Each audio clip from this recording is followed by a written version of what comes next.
করে আর কেউ নিজের সন্তানকে তাদের হাতে তুলে দিবেন না। মাদ্রাসা মুস্তফা ইসলামিয়া মাদ্রাসা আপনাদের সন্তানদের দায়িত্ব নিবে ইনশাআল্লাহ। নুরানি হিফজ বিভাগ সহ কিতাব বিভাগের প্রথম জামাত থেকে তাওরাত হাদিস পর্যন্ত ইসলাম বিভাগ, উলুমুল হাদিস, তাফসীর সকল বিভাগে ভর্তি দেওয়া হবে ইনশাআল্লাহ। সারা বাংলাদেশ থেকে ছাত্র আসুক, থাকার ব্যবস্থা, খাওয়ার ব্যবস্থা আল্লাহর তরফ থেকে হয়ে যাবে। আল্লাহ সাহায্য করবে ইনশাআল্লাহ। ধনী গরিব সবাই আসুক, সবার ব্যবস্থা হবে ইনশাআল্লাহ। দয়া করে নিজের উপর রহম করুন, সন্তানের উপর রহম করুন, উম্মতের উপর রহম করুন। এই কৃতিটা সবাই নেই, এই উম্মতটা সারা দেশে চালাই। আলহামদুলিল্লাহ, আজকে আমার যেসব ছাত্ররা দাওরাত হাদিস শেষ করলো, মওলানা হলো, আচ্ছা সবাই তাদের জন্য বের হবে। আপনারা সবাই তাদের খেয়াল রাখবেন। পাশাপাশি আমার মাদ্রাসার আন্তর্জাতিক কেরাম ও আমার সম্মানিত খোলাফাদের প্রতি কৃতজ্ঞতা জানাচ্ছি। আল্লাহ আপনাদের ইলম ও হিলমে বরকত দান ফরমান। আমার অনুপস্থিতিতে আপনারা আমানতদারিতার সাথে দায়িত্ব পালন করছেন। আল্লাহ আপনাদের উভয় জাহানে উত্তম জাযা দান করুন। সবশেষ যার কথা না বললেই নয়, আমার ভাই মুগদা কেন্দ্রীয় মসজিদের সম্মানিত মোতাবাল্লি আলহাজ জামাল উদ্দিন জামান ভাই, তার ঋণ আমি কখনো ভুলব না। আল্লাহ তাআলা তার হায়াতে বরকত দান করেন, আরো বেশি বেশি দিনের খিদমত করার তৌফিক দান করেন। আরো অনেককে অনেক কথা বলার ছিল, কিন্তু এখানে যেহেতু আমার সময় নির্ধারিত সময় শেষ করতে হবে, তাই সকলের নিকট ক্ষমা চেয়ে নিলাম। সবাই আমার মাদ্রাসার জন্য দোয়া করবেন, যাতে পুরা দুনিয়ার ইলমের মাদ্রাসা হিসেবে আল্লাহ মাদ্রাসা মুস্তফা ইসলামিয়া মাদ্রাসাকে কবুল করেন। আর আমার জন্য দোয়া করবেন যাতে আমি খুব তাড়াতাড়ি আপনাদের মাঝে ফিরতে পারি। আসসালামু আলাইকুম ওয়া রাহমাতুল্লাহি ওয়া বারাকাতুহু।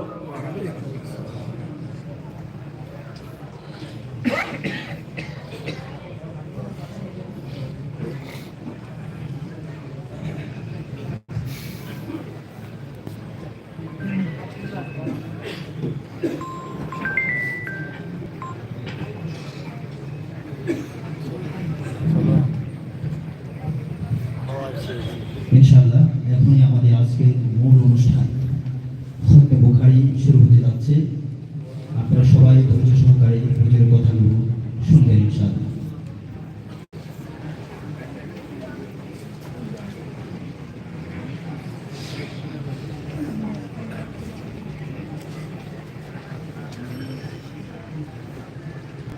বিসমিল্লাহির রহমানির রহিম। الحمد لله رب العالمين والعاقبة للمتقين والصلاة والسلام على سيد الأنبياء والمرسلين وعلى آله وأصحابه أجمعين.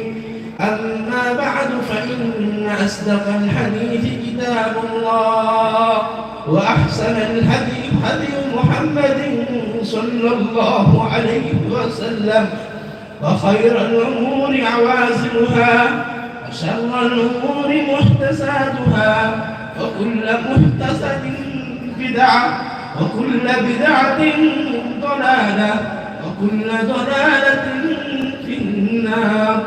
وبالسند المتصل منا إلى الشيخ الإمام الهمام الحافظ الحجة أمير المؤمنين في الحديث أبي الحسين مسلم بن الحجاج القشيري النيسابوري رحمه الله تعالى، متعنا الله بعلومه وعلومهم آمين يا رب العالمين. أنه قال: باب فضل عتق الوالد. وبه قال: حدثنا أبو بكر بن أبي شيبة وزهير بن حرب قال: حدثنا جرير عن سهيل عن أبيه عن أبي هريرة رضي الله عنه قال: قال رسول الله صلى الله عليه وسلم: لا يجزي ولد والدا إلا أن يجده مملوكا